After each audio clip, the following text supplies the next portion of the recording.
nueva semana y un nuevo año, lógicamente, 2025. Espero sinceramente, de todo corazón, que este año sea un año de victorias para ti. No tengas miedo de fracasar. Si el año pasado las cosas no salieron bien, no hay problema. Yo siempre digo y repito una vez más que cuando todo sale bien, en los momentos de victoria, de alegría, uno no aprende nada. Pero cuando las cosas no salen como queremos que salgan, ahí paramos, reflexionamos. Y si hay que llorar, pues hay que llorar. Pero levántate en el nombre de Jesucristo, sacude el polvo de tus sandalias y en el nombre del Señor avanza. Porque este año va a ser un grande año, un recomenzar, un dejar para atrás todo lo que no salió bien y emprender nuevos desafíos, fijarse en nuevas metas, nuevos blancos y caminar atrás de ellos. Bueno, vamos a la lección número 1 para el 4 de enero del año 2025. Sabes que este trimestre primero del año vamos a estudiar sobre el amor y la justicia de Dios. Son temas interesantísimos, porque vamos a entender que el amor de Dios no está reñido con su justicia, ni la justicia con el amor. Dios es amor y al mismo tiempo Dios es justicia. El título para la primera lección del año es Dios ama de pura gracia.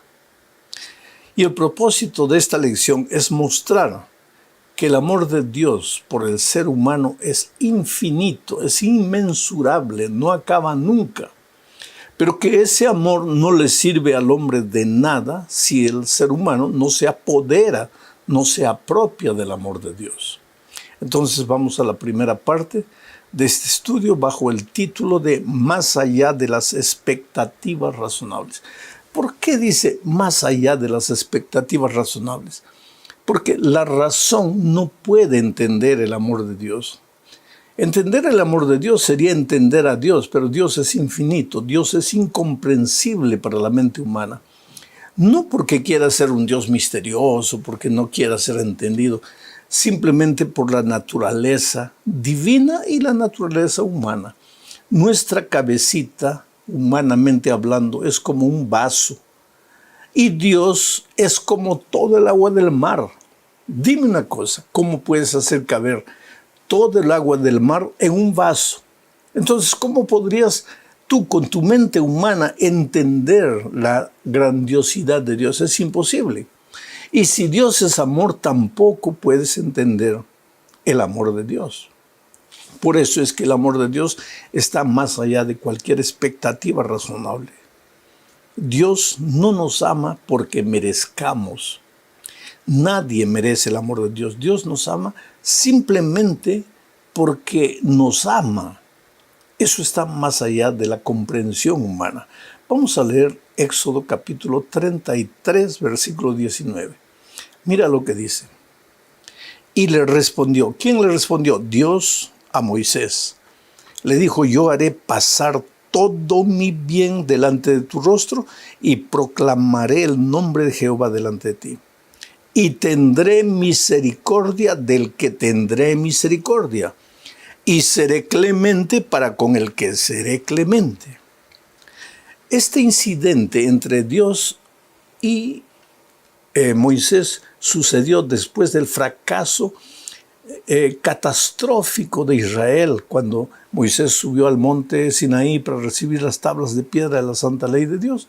El pueblo se entregó a la idolatría. Y pues la consecuencia del pecado es la muerte. El pueblo debería morir, pero Moisés intercede por el pueblo. ¿Y qué Dios dice?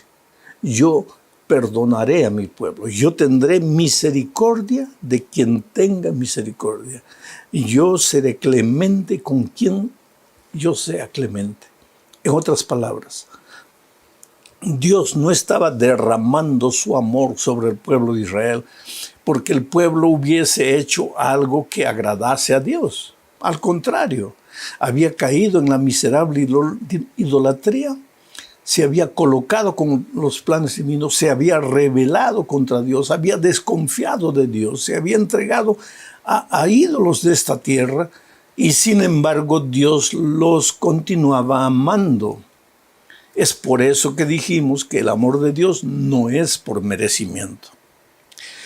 Si has fallado con Dios, si en este momento te sientes indigno del amor de Dios, o si has llegado a la conclusión que las cosas te van mal porque estás recibiendo de alguna manera el castigo divino, saca por favor esas ideas de tu cabeza.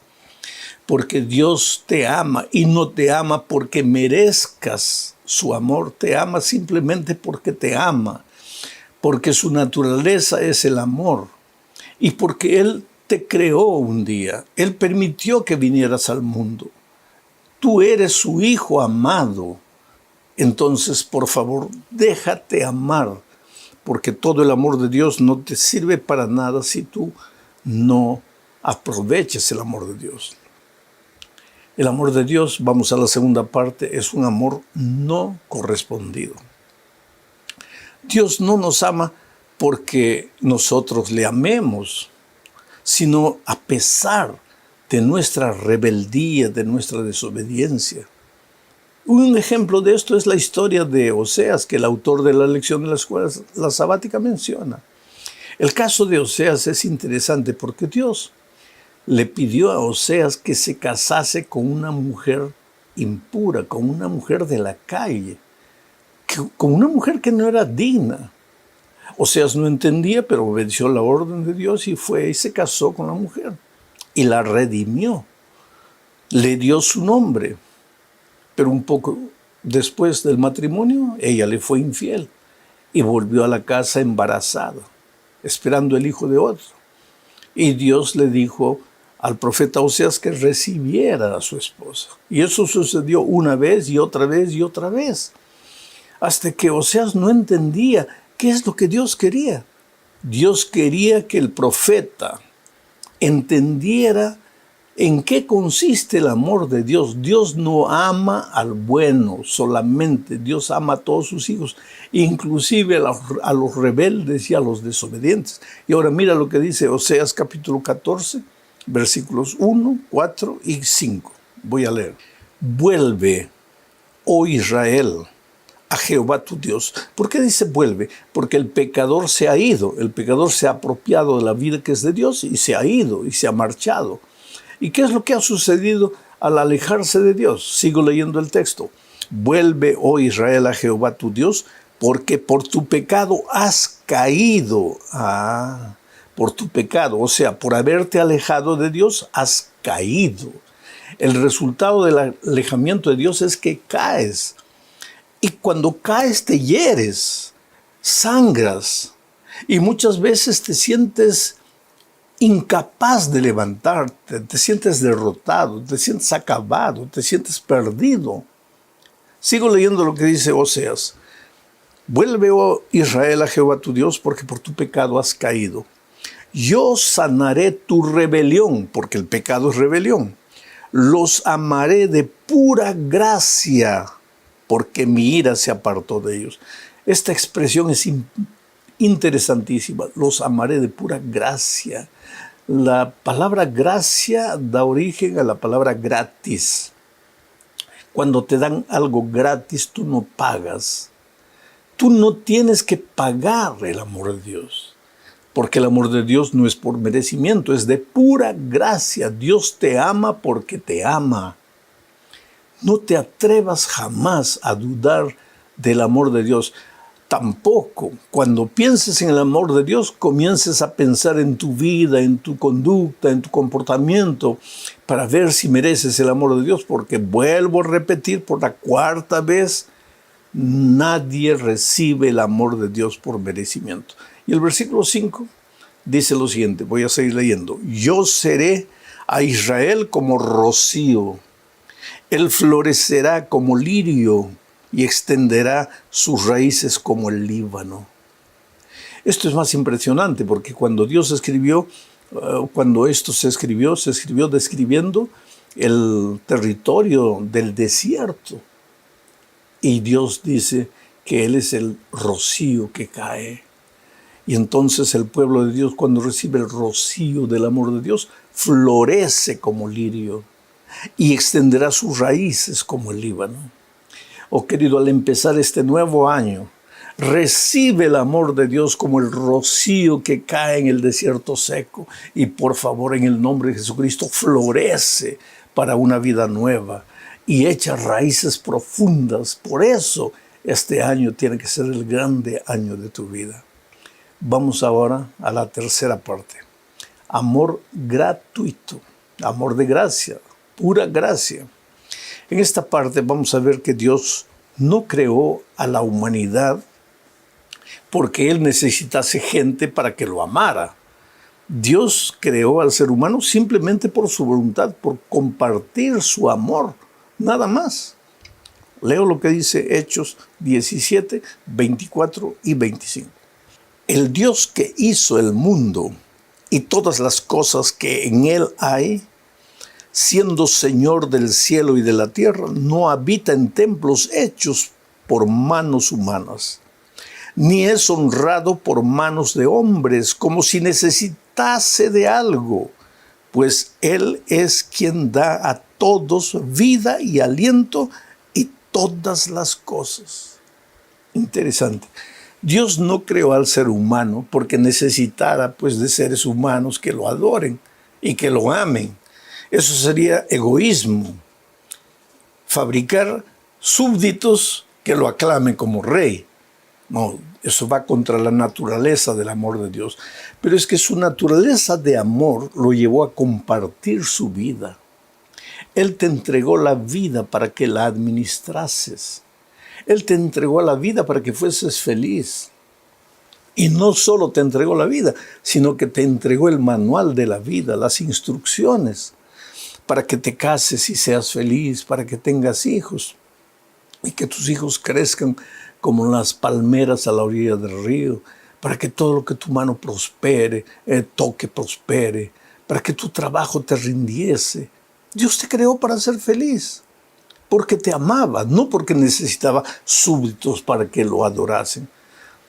Vamos a ver lo que dice Apocalipsis 4:11 a este respecto. Dice: Señor, digno eres de recibir la gloria y la honra y el poder, porque tú creaste todas las cosas y por tu voluntad existen y fueron creadas. Estas palabras son palabras de los redimidos. Cuando el mundo haya acabado, cuando la historia haya acabado, cuando los redimidos hayan ido al cielo, ellos cantarán y dirán: Señor, digno eres de recibir la gloria. ¿Por qué? Porque creaste al ser humano solo por tu voluntad, por tu misericordia. No solo creaste al ser humano, sino todas las cosas. Ahora, aquí hay una parte que me impresiona. Dice: porque creaste a todos, no solo a los buenos. Dios creó a todos buenos, pero algunos se hicieron malos. ¿Por qué? Porque por su amor también nos creó con libertad. Y muchos, usando mal su libertad, escogieron el camino de la rebeldía. Y entonces, pues, se metieron en problemas, porque ya dijimos que el pecado te hace caer y cuando caes te hieres. Vamos a la cuarta parte de este estudio. Muchos son los llamados, pero pocos los elegidos, los escogidos. Aquí vamos a ver que el amor no obliga a nadie a recibir ese amor. El amor es entregado de gracia, pero la persona tiene que aceptar ese amor porque quiere, voluntariamente. No es obligada a aceptar el amor de Dios. En Mateo capítulo 22, versículo 1 al 14, se presenta la parábola de las bodas del rey. Voy a explicar un poco. En esta parábola, el hijo del rey celebra bodas y entonces el rey manda a sus súbditos a invitar a todos que vengan a la fiesta. Algunos no quieren. Entonces él manda por segunda vez. De esta vez las personas maltratan a los emisarios que llevaban la invitación. Gente rebelde, gente mala. Ahí esa parábola del amor de Dios, que invita a todos, porque todos fueron invitados, no solo unos pocos selectos. No fueron invitados solo los buenos ciudadanos, los que se portaban bien. El rey invitó a todos, buenos y malos, hombres, mujeres, niños, jóvenes, ancianos. ¿Pero qué pasó? Pues ellos no aceptaron la invitación. Entonces el Señor termina la parábola diciendo: muchos son los llamados y pocos los escogidos. Eso está en Mateo capítulo 22, 14. Muchos son los llamados y pocos son los escogidos. El verbo llamar en griego es el verbo kaleo. Y la palabra escogida, escogidos en griego, es la palabra ekletos, que es un derivado de kaleo. En otro sentido, este versículo, muchos son los llamados y pocos los escogidos, no es que de todos Dios escoge a algunos, sino que muchos son kaleos, llamados, pero pocos son los ekletos, los que aceptan el llamado. La palabra escogidos aquí está en el sentido de los que aceptan el llamado. ¿Por qué? Porque el amor no puede ser dado por obligación. Quiere decir, nadie puede aceptar el amor de Dios por obligación. Tú tienes que querer. Y esto nos lleva a la parte final de este estudio, donde se habla de la crucifixión por nosotros como la más grande expresión del amor de Dios. Y para eso leemos lo que Pablo dice en Romanos capítulo 5, versículos 6, 7, 8. Dice así: porque Cristo, aun cuando éramos débiles, a su tiempo murió por los impíos. La palabra débiles está como sinónimo de pecadores, de gente rebelde, gente que se apartó de Dios. Porque Jesús, aun cuando éramos rebeldes, dice, Él murió a su tiempo por nosotros. Sigo leyendo el versículo 7. Ciertamente apenas morirá alguno por un justo. Con todo, pudiera ser que alguno osara morir por el bueno.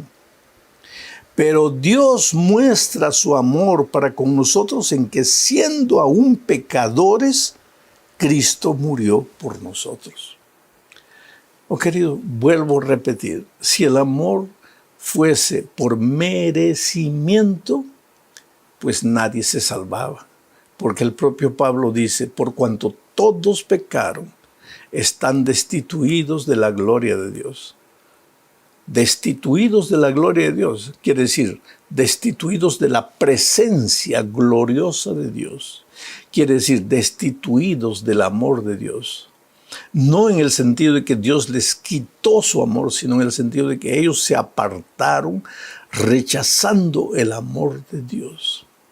Pero Dios ama a todos los seres humanos. Dios no solo ama a los buenos. El otro día una persona ya de edad se me acercó y me dice: pastor, con todo respeto quiero hacerle una observación. Yo lo escucho a usted muchas veces decir, predicar que Dios ama a los buenos, a los malos. Porque eso es lo que yo siempre digo. Mira, si tú aceptas el amor de Dios, Dios te ama. Y si tú rechazas el amor de Dios, Dios te sigue amando. Si tú crees en Dios, Él te ama. Y si tú no crees en Él, Dios también te ama. El otro día, viajando en el avión, hablé con una persona atea que no cree en Dios. Y él me decía, pues a mí Dios no me puede amar, porque yo no creo en Él. Y si Él existiera de verdad, yo no merecería su amor porque yo no creo en Él. Interesante. Pero la verdad es que Dios ama también a los ateos. Ama a los hombres malos, ama a los perversos. Y entonces esta persona de edad me decía: pastor, pero si usted sigue predicando eso, los malos van a decir así: bueno, pues si Dios me ama, entonces ¿para qué me preocupo? Ya estoy salvo. No, querido, no vamos a confundir las cosas. Yo te estoy hablando del amor maravilloso y sublime de Dios. Dios ama a todos los seres humanos, sean buenos o sean malos. Pero ese amor no te sirve de nada, a no ser que tú te apoderes de Él. Y eso es lo que vamos a estudiar en la lección número 2, que es la siguiente semana. Por ahora solo quiero decirte que tú eres precioso a los ojos de Dios, que Él te ama. No te dejes llevar por la conciencia, porque tu conciencia te va a acusar, te va a decir que tú no mereces el amor de Dios. No te dejes llevar por la voz del enemigo, porque él va a susurrar a tus oídos diciendo que tú eres indigno del amor de Dios. Y en realidad todos somos indignos. Nadie merece, pero el amor de Dios no es por merecimiento. Jamás entenderemos su amor. Pero cuando te sientas herido, perdido, acabado, destruido, cuando sientas en algún momento de la vida por algún error que hayas cometido que solo mereces la muerte, recuérdate del amor precioso de Dios. Él nunca deja de amarte, pero espera ansioso que tú percibas lo que estás haciendo y te levantes y vuelvas a Él, que es capaz de restaurarte. Es motivo siempre de gratitud a Dios, de bendecir su nombre, porque Él nos da la oportunidad de estudiar su palabra cada semana. Sabes, la vida devocional es el alimento del Espíritu. Todos los días, antes de salir al trabajo o regresando durante el día, hay que separar un tiempo para pasar con Dios, porque si no nos alimentamos, si no alimentamos el Espíritu, pues seremos fáciles víctimas del enemigo donde quiera que estemos. Entonces, qué bueno que por lo menos a través de estos comentarios podemos ayudar a muchas personas a pensar en las cosas espirituales, a pensar en las cosas de Dios. Vamos a la lección número 2 para el 13 de enero del año 2024. El título de la lección: Enséñanos a orar. Recuérdate que estamos estudiando el libro de los Salmos en este trimestre. Y los Salmos en realidad son especie de oraciones. Los salmistas, cuando pasaban por diferentes circunstancias, oraban, expresaban su sentimiento a Dios. Y eso, lo que ellos decían, eran oraciones. Entonces, el propósito de la lección es mostrarnos que leyendo los salmos, memorizando los salmos, nosotros podemos también orar. A veces nosotros durante toda nuestra vida hemos rezado una, dos, como por ejemplo el Padre Nuestro, lo hemos aprendido de memoria. Ahora, yo siempre digo que orar es abrir el corazón a Dios como a un amigo, pero para orar de una manera espontánea, es bueno leer los salmos y hasta memorizarlos. Vamos al desarrollo específico de la lección. En el primer subtítulo dice: fomentar el uso de los salmos en la oración. Mira, la lectura de los salmos no debe ser algo mecánico. Es bueno, cuando tú lees los salmos, introduce tu ser en los salmos. En otras palabras, haz de las palabras de los salmos tu oración, tus palabras. Cada vez que lees los salmos, haz de cuenta que tú le estás hablando a Dios con esas palabras. Y vuelvo a repetir, no estaría mal que te memorices 1 o 2 versículos para que en tu oración incluyas esas palabras que los salmistas un día escribieron y que son también la expresión de tu corazón. Vamos a leer un texto bíblico para comentar. Colosenses 3:16 dice así: la palabra de Cristo more en abundancia en vosotros. Es interesante esta expresión. La palabra de Cristo more en tu corazón. ¿Cómo es que la palabra de Cristo va a morar en tu corazón? Cuando se habla aquí de corazón, en realidad se está hablando de la cabeza. La cabeza. Porque el corazón siente, el corazón no piensa. Los pensamientos, las decisiones, las determinaciones, todo se procesa aquí en la cabeza. Entonces, cuando Pablo dice, la palabra de Cristo more en tu corazón, quiere decir que la palabra del Señor Jesús debe morar, debe hacer habitación en tu cabeza, pero tus sentimientos, tus emociones deben estar comprometidas también con esa palabra. Por eso dice Pablo que la palabra de Dios debe morar en nuestro corazón. Y sigo leyendo el texto. Dice, enseñándoos y exhortándoos unos a otros en toda sabiduría. ¿De qué manera la palabra de Dios mora en tu corazón? No solo porque has memorizado un versículo o un salmo. Eso es bueno, querido, muy bueno. Cuando yo era niño, la iglesia tenía una costumbre.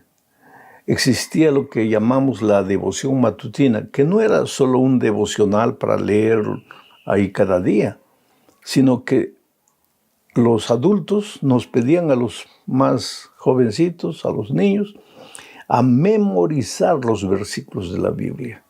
Y el sábado, en el culto de la iglesia, en el culto joven, en la tarde, todos repetíamos los textos bíblicos que habíamos memorizado.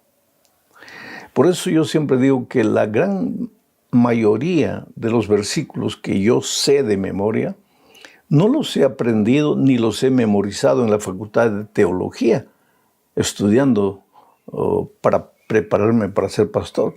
Los he memorizado cuando era niño, y yo siempre digo que yo formaba parte de un grupo muy pequeño, tal vez 8 o 9 adultos y algunos niños, y había una ancianita que nos exigía a los niños a memorizar la Biblia.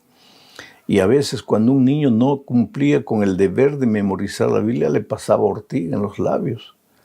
Quiere decir, yo no estoy de acuerdo con eso, absolutamente, inclusive porque he pasado por esa experiencia. Pero de cierta manera, en el fondo, agradezco el hecho de que me enseñaron a memorizar la Biblia. A veces en mis horas de tristeza, de aflicción, de angustia, yo hablo con Dios usando esos versículos, usando los salmos. Por ejemplo, el Salmo 91. ¿Quién no memoriza el Salmo 91 y en un momento en que estás pensando que estás solo, que no puedes, repite el Salmo 91, el Salmo 23, el Salmo 46, en fin, tantos salmos. Aprende a memorizar y de esa manera, cuando hablas con tu compañero, tú hablas repitiendo algunos versículos, inclusive cuando das algún consejo. Y eso es lo que Pablo está diciendo así, que la palabra de Dios va a habitar en nuestro corazón y en nuestra mente, de tal manera que nos vamos a enseñar los unos a los otros, nos vamos a exhortar los unos a los otros. Y sigo leyendo el texto. Dice, cantando con gracia en vuestros corazones al Señor con salmos e himnos y cánticos espirituales. Quiere decir que en la medida en que repetimos los salmos, memorizamos los salmos, hablamos con nuestros hermanos repitiendo salmos, cantamos los salmos, la palabra de Dios va a hacer su habitación en nuestra mente y en nuestro corazón. Entonces, cuando estamos caminando por la calle, en lugar de estar pensando cosas que van a destruir nuestra vida espiritual, podríamos estar repitiendo salmos. Es una bonita costumbre. Vamos a la segunda parte. Confianza en tiempos difíciles. Si tú te pones a observar, vas a ver que los salmistas, ya lo dijimos eso la semana pasada, eran seres humanos como tú y como yo. Ellos también tuvieron momentos felices, de alegría, cuando la cosecha era harta o como alababan a Dios. Ahí brotaban los salmos de los labios de ellos. Y cuando estaban tristes, pues se confortaban repitiendo los salmos. ¿Por qué? Porque los salmos expresaban eso. Por ejemplo, voy a leer el Salmo 44, versículos 1 y 2, y vamos a pensar en lo que el salmista en esta ocasión y todos los que repetían este salmo, estaban queriendo decir a Dios. A veces había momentos difíciles, pruebas, y pues la intención o el primer pensamiento que subía a la mente es, bueno, si estoy haciendo todas las cosas bien, si estoy buscando a Dios todos los días, ¿por qué me vienen pruebas difíciles? Bueno, mira lo que el salmista dice aquí en el Salmo 44, 1 y 2. Dice así: Oh Dios, con nuestros oídos hemos oído, nuestros padres nos han contado la obra que hiciste en tus días, en sus días en los tiempos antiguos. Tú con tu mano echaste las naciones y los plantaste a ellos, afligiste a los pueblos y los arrojaste. Ahora tú puedes decir, pero pastor, aquí, ¿cómo están pasando por dificultades? Si están hablando de las maravillas que Dios hizo en el pasado. Claro, ellos están diciendo, Señor, hemos oído, nos han contado nuestros padres que cuando los sacaste de la tierra de Egipto, hiciste maravillas, los cuidaste en el desierto, los protegiste, cuando tenían sed les dabas agua, cuando tenían pan les dabas maná, cuando venían los enemigos tú los defendías, pero en el fondo, ¿qué estaban queriendo decir? Ah, Señor, pero nosotros ahora, por eso voy a leer los versículos 18 y 19 del mismo Salmo 44 para que tú veas. Dice así: nuestro corazón no se ha vuelto atrás, ni se apartaron nuestros pasos de tu camino, pero tú nos quebrantaste, nos diste por presa a los chacales, nos cubriste con densa sombra. ¿No crees que este era un grito de dolor? Como diciendo, Señor, no te entiendo. Ahora, si me estuviese portando mal y el sufrimiento viene, pues uno entiende, pues estoy sufriendo las consecuencias de mi desvío, de mi descarrilamiento, de mi rebeldía. Pero, Señor, hemos escuchado a nuestros padres decir que los cuidaste y nosotros mismos hemos andado en tus caminos, nuestro corazón se ha vuelto hacia ti. Y nos has desamparado, nos has arrojado a los chacales. Mira, esa expresión, nos has arrojado a los chacales. Nos cubriste de densa sombra. Evidentemente, el salmista que escribió este salmo estaba pasando un momento de mucha dificultad. Y los salmistas, y los israelitas, cada vez que pasaban por momentos difíciles, repetían este salmo de memoria. Ahora, si tú en este momento estás viviendo un momento difícil y tú tienes en tu conciencia de que haces lo mejor para servir a Dios, que tú lo amas con todo tu corazón, que tú oras, lo buscas a través del estudio de su palabra, y sin embargo estás pasando por turbulencias terribles, tú puedes repetir para Dios las palabras de este salmista y decirle: mira, Señor, yo no te entiendo. Cuando yo no conocía tu palabra, escuché tantas cosas bonitas en las predicaciones, que tú proteges a tus hijos. Bueno, yo te entregué mi corazón. Desde el día que me entregué he tratado de andar en tus caminos, de servirte. Pero ahora, mire, estoy entregado a los chacales. Mi cabeza está rodeada de sombras. ¿Qué me has hecho? ¿Por qué me has abandonado? ¿Por qué me has dejado? No tengas miedo de decirle a Dios lo que estás sintiendo y usa las palabras de los salmistas si quieres hacerlo. Vamos a la tercera parte de este estudio, bajo el subtítulo de Un salmo de desesperación. Y ese salmo es el Salmo 22. En realidad, el Salmo 22 es un salmo mesiánico. Si tú tomas las palabras del Salmo 22, vas a ver que esas palabras las dijo un día el Señor Jesucristo, especialmente en la cruz del Calvario.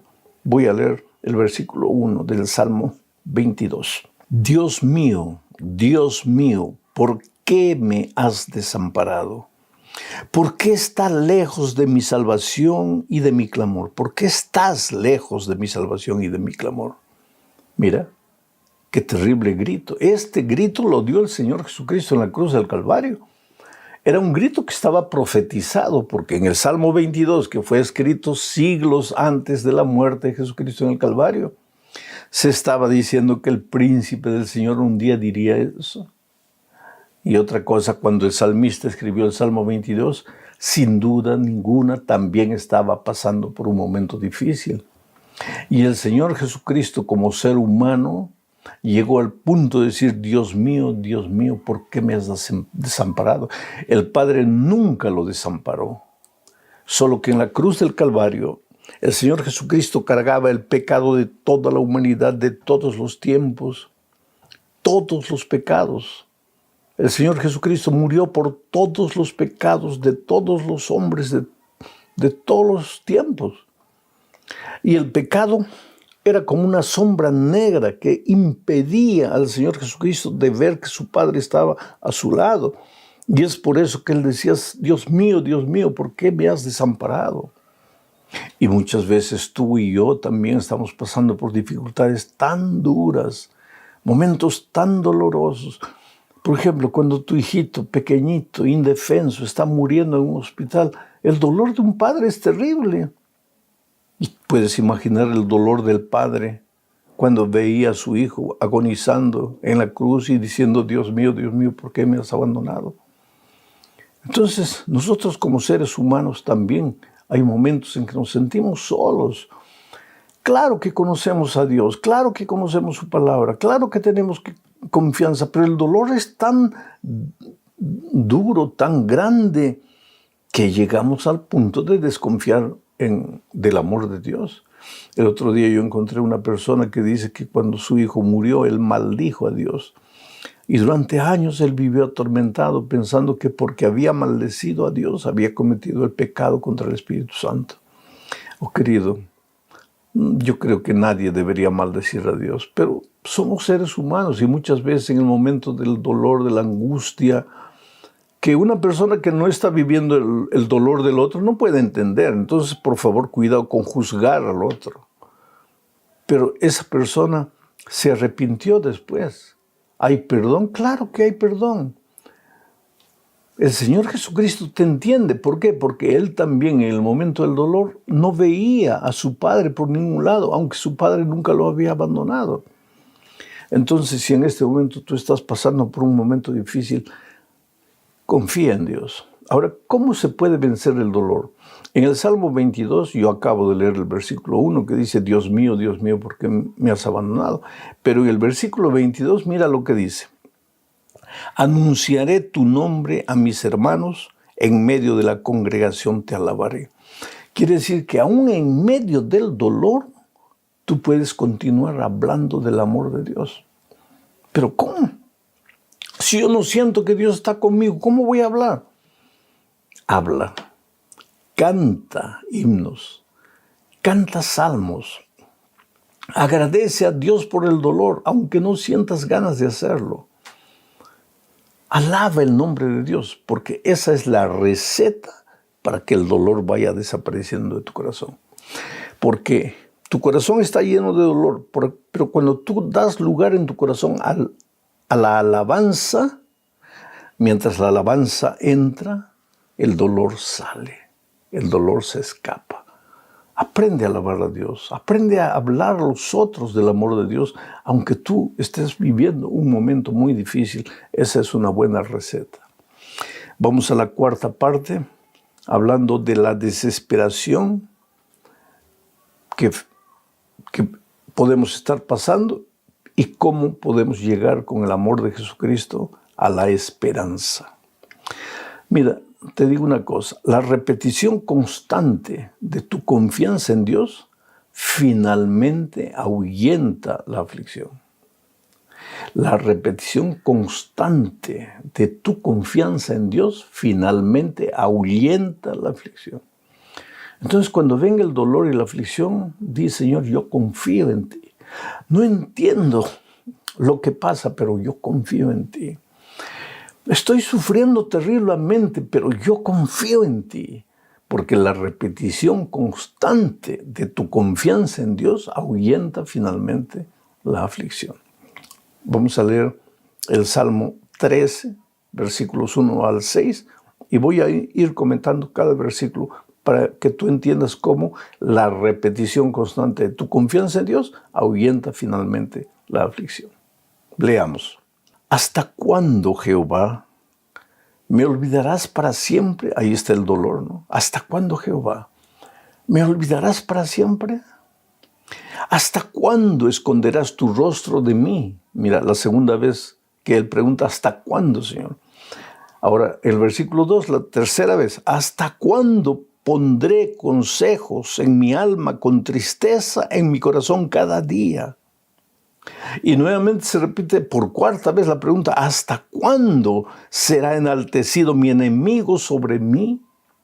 Es que el salmista no aguanta más el dolor. ¿Hasta cuándo, Señor? ¿Hasta cuándo? ¿Hasta cuándo? ¿Hasta cuándo me vas a hacer vivir lo que estoy viviendo? ¿Hasta cuándo tengo que estar sufriendo? ¿Hasta cuándo voy a estar desempleado? ¿Hasta cuándo no voy a pagar mis deudas? ¿Hasta cuándo mi esposo va a estar en la cama sin poder recuperarse? ¿Hasta cuándo, Señor, este tormento va a durar? No tengas miedo de hablar así con Dios. Pero hay algo que me impresiona aquí en el versículo 2, dice el salmista: ¿hasta cuándo pondré consejos en mi alma, con tristeza en mi corazón cada día? Quiere decir que a pesar del dolor, él repetía, confirmaba su confianza en Dios, aunque preguntaba: Señor, ¿hasta cuándo voy a estar así? Su confianza en Dios no disminuía, y eso finalmente ahuyentó la aflicción de su vida. En el versículo 3, mira lo que el salmista dice: mira, Señor, responde, oh Jehová, Dios mío, alumbra mis ojos para que no duerma de muerte. Es que a veces los ojos humanos nos llevan a ver solo la muerte, solo el pesimismo, solo la desgracia. Ya estoy perdido, ya no hay salida, ya no tengo fuerzas. Y ahora el salmista en esas circunstancias clama y dice: Señor, por favor, alumbra mis ojos. Abre mis ojos, dame la capacidad de ver que aunque yo con mis ojos físicos no te puedo ver, tú estás a mi lado. ¿Hasta cuándo, Señor, voy a pasar por este momento difícil? En el versículo 4 dice: para que no diga mi enemigo, lo vencí. Mis enemigos se alegrarían si yo resbalara. Claro, el diablo y tus enemigos, la gente incrédula, tus vecinos que se burlan de ti a veces. Ellos, cuando te va mal, sonríen socarronamente. Está bien. ¿Dónde está tu Dios? Tu Dios te va a salvar. Y a veces tú, pues como ser humano, sientes que Dios te ha abandonado, pero no es verdad. Termino de leer este salmo. Dice: mas yo en tu misericordia he confiado. Mi corazón se alegrará en tu salvación. Cantaré a Jehová porque me ha hecho bien. Quiere decir, ¿cómo me ha hecho bien si está sufriendo? Pero ahí que está, pues eso es lo que digo. La repetición constante de tu confianza en Dios, aunque no lo entiendas, finalmente va a ahuyentar la aflicción. Porque el salmista decía: Señor, te alabo porque me has hecho bien. Pero Dios no le estaba haciendo bien. Oh Señor, en mi corazón ha confiado en ti, pero estaba pasando por momentos difíciles. Pero su confianza en Dios no paraba. Repite tu confianza en Dios, aunque te parezca que es una fórmula, apenas fórmula. Repite, dice: Señor, yo confío en ti.